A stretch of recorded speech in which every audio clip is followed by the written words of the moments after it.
കണ്ണൂരിലേക്കാണ്. കണ്ണൂര് എന്താണ് സംഭവിക്കുന്നത് എന്നുള്ളതാണ് നമ്മുടെ ചോദ്യം.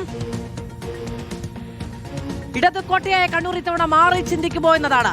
കണ്ണൂരിലെ കഴിഞ്ഞ തവണത്തെ കണക്കും തദ്ദേശ ഫലവും നോക്കാം. കഴിഞ്ഞ നിയമസഭാ തെരഞ്ഞെടുപ്പിൽ കണ്ണൂരിന്റെ വിധിയെഴുത്ത് എങ്ങനെയാണ്? ആകെ സീറ്റുകൾ, കണ്ണൂർ ജില്ലയിലെ ആകെ സീറ്റുകൾ 11 സീറ്റാണ്. അവിടെ LDF 9, UDF 2, ചുവപ്പിന്റെ കോട്ട.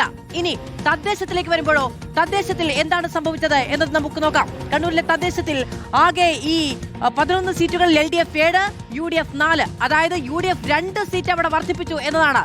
UDF 2 സീറ്റുകളിൽ നിന്ന് 4 സീറ്റുകളിലേക്ക്, 2 സീറ്റുകളിൽ നിന്ന് 4 സീറ്റുകളിലേക്ക് തദ്ദേശ തെരഞ്ഞെടുപ്പിന്റെ ഫലം വന്നപ്പോൾ അവിടെ മെച്ചപ്പെട്ടു എന്നതാണ്.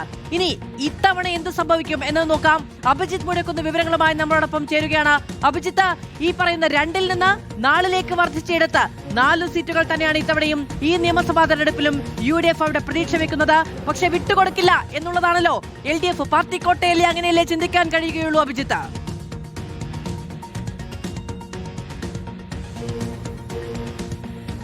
തീർച്ചയായും അത് മറിച്ചൊന്ന് ആലോചിക്കാൻ, അല്ലെങ്കിൽ അങ്ങനെ ഒരു വിധി ഒരിക്കലും LDF പ്രതീക്ഷിക്കുന്നില്ല. കാരണം ഇളകാത്ത ഇടതുകോട്ട എന്ന് തന്നെയാണ് കണ്ണൂരിനെ LDF വിശേഷിപ്പിക്കുന്നത്.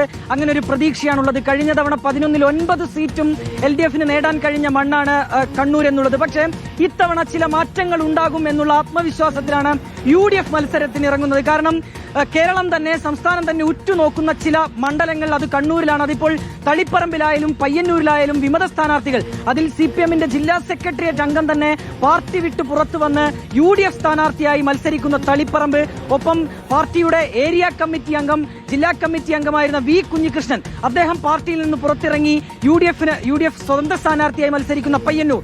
അങ്ങനെ ഒരുപാട് ശ്രദ്ധയാകർഷിക്കുന്ന മണ്ഡലങ്ങളുള്ള സ്ഥലമാണ് കണ്ണൂർ. അതിനാൽ തന്നെ ഇക്കുറി ആവേശം വർദ്ധിക്കും എന്നുള്ള കാര്യത്തിൽ യാതൊരു തർക്കമില്ല. പക്ഷെ അപ്പോഴും 2 സീറ്റുകൾ അധികമായി നേടാൻ കഴിയും എന്നുള്ള ഒരു പ്രതീക്ഷയിലാണ് നിലവിൽ ഇപ്പോൾ UDF ഉള്ളത്. അതിലൊന്ന് കണ്ണൂരാണ്. കണ്ണൂർ പലപ്പോഴും UDFന്റെ കോട്ട തന്നെയായിരുന്നു. പക്ഷേ അവിടെ രാമചന്ദ്രൻ കടന്നപ്പള്ളി LDF സ്ഥാനാർത്ഥിയായി വന്നപ്പോഴാണ് മാറ്റമുണ്ടായത്. എന്നാൽ ഇക്കുറി TO മോഹനൻ വിജയിക്കുമെന്ന് പ്രതീക്ഷിക്കുന്നു. അതുപോലെ തന്നെ അഴീക്കോട് തിരിച്ചുപിടിക്കും എന്നുള്ളൊരു പ്രതീക്ഷയിൽ തന്നെയാണ് UDF ഉള്ളത്. പക്ഷേ അപ്പോഴും ചോദ്യം അതാണ്, കണ്ണൂരിലെ കരുത്തനാര് എന്ന ചോദ്യം. എത്ര സീറ്റുകൾ വെട്ടിപ്പിടിക്കാൻ UDFന് സാധിക്കും?